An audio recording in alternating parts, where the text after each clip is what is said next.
नमस्कार दोस्तों, आप सभी का हार्दिक स्वागत है आपके अपने सबसे favourite show the ultimate English vocabulary में द 11 मिनट शो में। तो चलिए दोस्तों जल्दी से शुरुआत करते हैं। और जैसा कि कल आपसे मैंने प्रॉमिस किया था कि आज हम बढ़िया से रिवीजन करेंगे अपने कंप्लीट इडियम्स एंड फ्रेजेस का। तो चलिए, आई होप आप सभी बढ़िया से मेरे साथ सुपर एक्साइटेड होंगे। ये जो प्यारे बच्चे, आपको मैंने पूरी कंप्लीट पीडीएफ अभी तक तैयार कराई है, पढ़ाई है सारी चीजें। इसकी कंप्लीट पीडीएफ मैंने अपनी कम्युनिटी पर कल पोस्ट कर दी थी, तो आप सभी बच्चे पीडीएफ को डाउनलोड कर लीजिएगा अगर किसी बच्चे ने डाउनलोड नहीं की है तो। ठीक है जी, आज हम जो बातें करेंगे वो सिर्फ और सिर्फ इडियम्स एंड फ्रेजेस पर करेंगे। आने वाली 11 मिनट आपके लिए बेहद हेल्पफुल होने वाली है, क्योंकि आपको सभी इडियम्स का रिवीजन करने का मौका मिल रहा है। देखिए भैया, इडियम्स एंड फ्रेजेस में शुरुआत की थी मैंने एनिमल पर बेस्ड इडियम्स की, और एनिमल के अंदर भी जो फिश पर बेस्ड इडियम्स है उनकी मैंने बात की। जैसे कि फिश आउट ऑफ वाटर, यानी एक बेचैन व्यक्ति, कोई भी ऐसी चीज जो बेचैन है, यानी फीलिंग अनकंफर्टेबल। बिग फिश यानी एक बहुत महत्वपूर्ण व्यक्ति, जिसको मैंने एक वर्ड कल पढ़ाया था आपको, मैन ऑफ सबस्टांस, यानी एक ऐसा व्यक्ति जिसकी एक तरीके से बहुत ऊपर तक पहुंच हो, जिसके पास पावर हो, बढ़िया से सब कुछ हो, उसे बोलते हैं मैन ऑफ सब्सटेंस। तो उसी को आप बोल सकते हैं बिग फिश, या फिर इसी को आप बोल सकते हैं बिग गन। बिग गन का मतलब होता है एक ऐसा व्यक्ति जो बहुत ऊपर तक ताल्लुकात रखता हो। फिश इन ट्रबल्ड वाटर, जब जानबूझ करके मुसीबत मोल ले रहे हो। ड्रिंक लाइक अ फिश, बहुत ज्यादा दारू पीना। और बेटा ईट लाइक अ हॉर्स, यानी बहुत ज्यादा भोजन करना। कोल्ड फिश, क्रूर, जिसे बेटा आप ब्रूटल बोलते हो, मर्सीलेस बोलते हो, पिटीलेस बोलते हो, कैलस बोलते हो। कैलस यानी कि कठोर। ठीक है, तो वही अपना क्या है, क्रूर है, कोल्ड फिश है।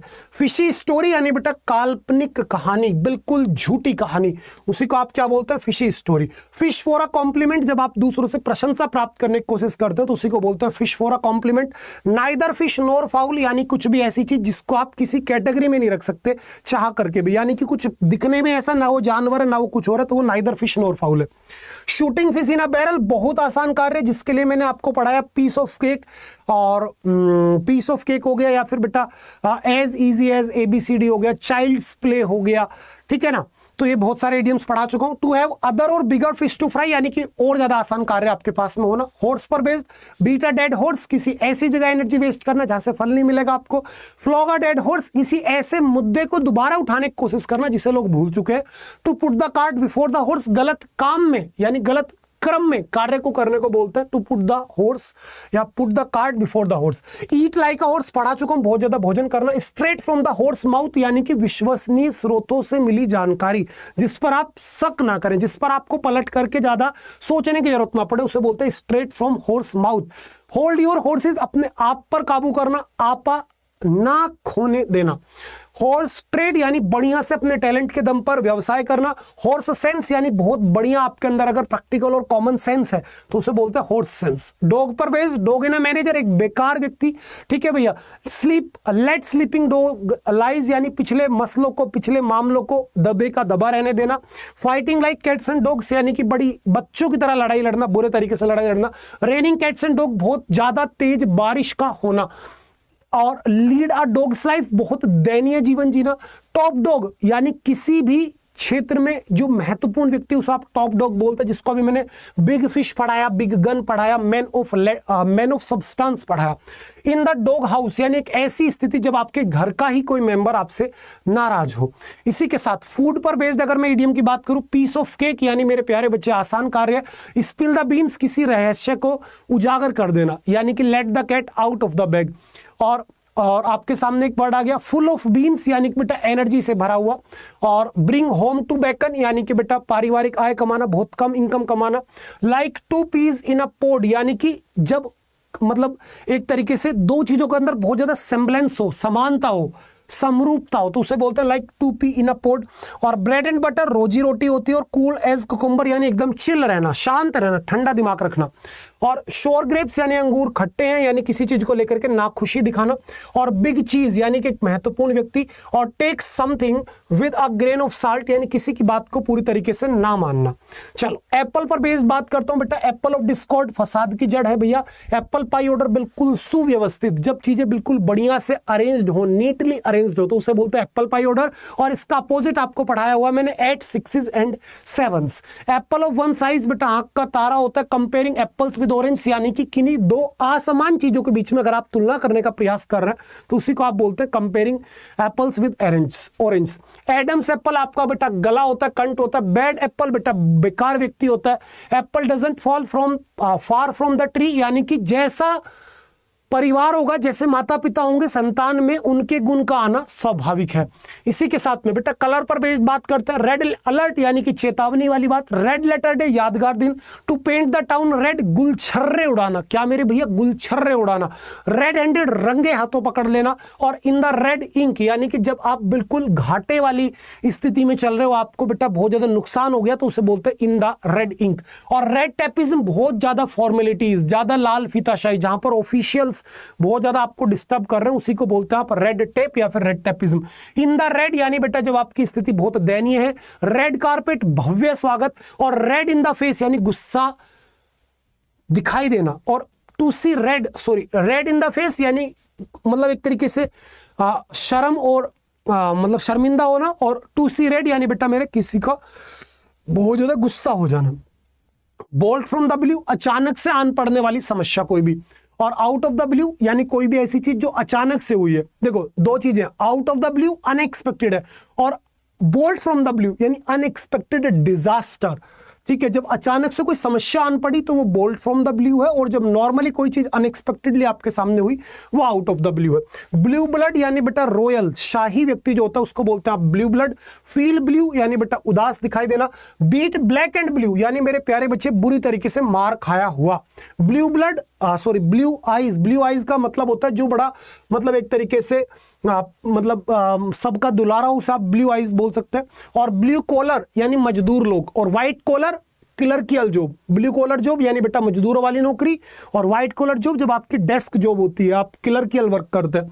ब्लू स्टोकिंग यानी कि एक ऐसी महिला जिसको बहुत बढ़िया शानदार नॉलेज है अपने फील्ड में, उसे बोलते हैं ब्लू स्टोकिंग। और once in a blue moon बेटा यदा कदा, जो चीज बहुत कभी कभार होती हो। बेटा व्हाइट तो white collar job, clerical job. Wave a white flag यानी बेटा समर्पण कर देना, जब आप हाथ खड़े कर दें कि भाई मेरे से कुछ नहीं हो रहा, मैं हार गया, तो अगर आप हाथ खड़े कर रहे हैं तो उसे बोलते हैं wave a white flag. As white as a ghost यानी प्यारे बच्चे, या फिर as white as a sheet, दोनों का मतलब होता है जब आप बीमारी के कारण, भय के कारण या किसी सदमे के कारण पीले नजर आते हो, आपके चेहरे की बिल्कुल खुशी जो है, चमक जो खत्म हो जाती है, तो उसी को बोलते हैं as white as a ghost या फिर as white as a sheet. Put something down in black and white यानी बेटा लिखित में देना। और व्हाइट एलिफेंट एक ऐसा वस्तु, एक ऐसी चीज जो खरीद तो आपने ली, बहुत महंगी खरीदी लेकिन काम की नहीं है। इसी के साथ टू शो व्हाइट फेदर यानी प्यारे बच्चे कायरता का प्रदर्शन कर देना। और व्हाइट लाई यानी एक ऐसा छोटा मोटा कोई झूठ जिससे किसी दूसरे व्यक्ति का नुकसान ना हो, उसी को बोलते हैं बेटा व्हाइट लाई। ब्लैक कलर पर बेस्ड बात करें बेटा, ब्लैक एंड व्हाइट यानी जब आपके पास में कोई ऐसा चुनाव आपको करना हो जो कि दो बड़ी मुश्किल परिस्थिति के बीच से आपको करना पड़े, तो उसे बोलते हैं ब्लैक एंड व्हाइट। और इन ब्लैक एंड व्हाइट यानी मेरे प्यारे भैया लिखित में ब्लैक एज नाइट, बिल्कुल डार्क काला। ठीक है, जब बिल्कुल बहुत झक अंधेरा हो तो उसे बोलते हैं black as night. Black and blue यानी प्यारे बच्चे बुरी तरीके से मार खाया हुआ। और टू ब्लैक बॉल समवन यानी कि प्यारे बच्चे जब आप किसी के अगेंस्ट वोटिंग करके उसको पद से गिरा देते हैं, हटा देते हैं, तो उसे बोलते हैं to blackball someone. Next green eyed, बिल्कुल बहुत ज्यादा जब आप किसी से ईर्ष्या कर रहे हो, गुस्सा कर रहे हो। बी ग्रीन यानी बेटा किसी चीज को लेकर के अभी आपके पास अनुभव नहीं है, जिसे बोलते हैं ना बेटा कि ग्रीन हॉर्न। तो ग्रीन हॉर्न और बी ग्रीन सेम ही होता है, जब आपको किसी फील्ड के बारे में बहुत नॉलेज नहीं है तो बी ग्रीन। और गेट द ग्रीन लाइट यानी बेटा बढ़िया सिग्नल मिल रहा है आपको, अप्रूवल मिल गया चीजों का। Green thumb someone who has a natural talent, जिसके अंदर बेटा बचपन से ही टैलेंट हो। और अगर आपके पास बोलने का टैलेंट है तो उसे बोलते हैं गिफ्ट ऑफ द गैब। क्या बोलते हैं आप उसी को? गिफ्ट ऑफ द गैब। इसी के साथ ग्रीन बेल्ट यानी बेटा जो पेड़ पौधों वाली जगह होती है, जैसे हर एक शहर में कुछ जगह जो है गवर्नमेंट पहले डिसाइड करती है कि इस पर कोई कंस्ट्रक्शन नहीं होगा, इस पर केवल पौधे लगाए जाएंगे, तो उस एरिया को आप क्या बोलते हैं बेटा? Green belt. जैसे आज से 6 साल पहले गवर्नमेंट ने एक स्कीम लॉन्च की थी ग्रीन मफलर। तो ग्रीन मफलर स्कीम के अंदर क्या हुआ था कि सड़कों के किनारे पर पेड़ लगाए गए थे, तो वो जो पेड़ लगाने की योजना थी उसका नाम था ग्रीन मफलर। सेम कहानी ग्रीन बेल्ट यानी कि वो एरिया जो कि गवर्नमेंट ने पहले से डिसाइड किया हुआ है कि भाई यहां पर केवल और केवल पेड़ लगेंगे। टू गो लुक ग्रीन यानी कि to appeal pale or sickly after due to illness or discomfort. ठीक है जी, चलो नेक्स्ट फेदर पर, to show a white feather यानी प्यारे बच्चे कायरों की तरह काम करना, to feather in one's cap एक सम्मान प्राप्त करना, एक अचीवमेंट ऐड कर लेना, टू फेदर वंस नेस्ट अपना घर भरना, गलत तरीके से अपने पद का अपनी रेपुटेशन का फायदा उठाकर अपना स्वार्थ सिद्ध करना, बर्ड ऑफ सेम फेदर चोर चोर मोसेरे भाई यानी कि दो ऐसे व्यक्ति जिनके अंदर बिल्कुल बहुत ज्यादा सिमिलैरिटी है, इन फाइन फेदर बेटा बढ़िया से अच्छी खासी आप ड्रेस दो, और रफल्स वंस फेदर यानी प्यारे बच्चे किसी को बहुत दुखी कर देना, और समुद्र पर बेट ऐसी यानी बेटा एट सी पूर्ण रूप से भ्रमित कंफ्यूजन में, ठीक है।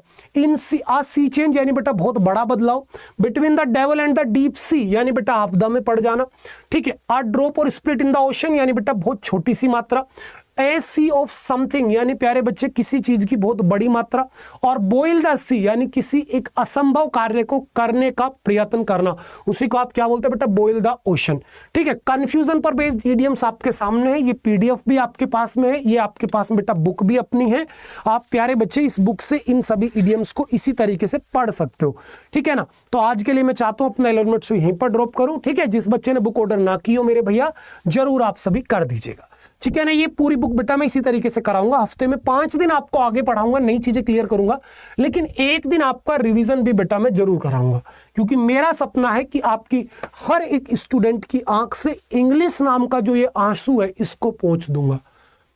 मेरा सपना है अपने हर विद्यार्थी की आंख से इंग्लिश का जो दर्द है उसको खत्म कर देना, इंग्लिश में बहुत बढ़िया आपके अंदर कॉन्फिडेंस भरना। तो बेटा ये आपके पास में बुक है प्यारे बच्चे, पीडीएफ आपको ऑलरेडी मैंने प्रोवाइड करवाई है, कहां पर, अपनी कम्युनिटी पर, ठीक है। Bye bye, take care, love you all, good night. अगर मेरी मेहनत अच्छी लगी हो आपको तो वीडियो को लाइक करके दोस्तों के साथ शेयर जरूर करना, और फोन में अलार्म लगा लीजिए, हर रात सही 9 बजे वीडियोस वाले सेक्शन में आपको 11 मिनट शो जरूर मिलेगा, जरूर मिलेगा, जरूर मिलेगा। बाय दोस्तों।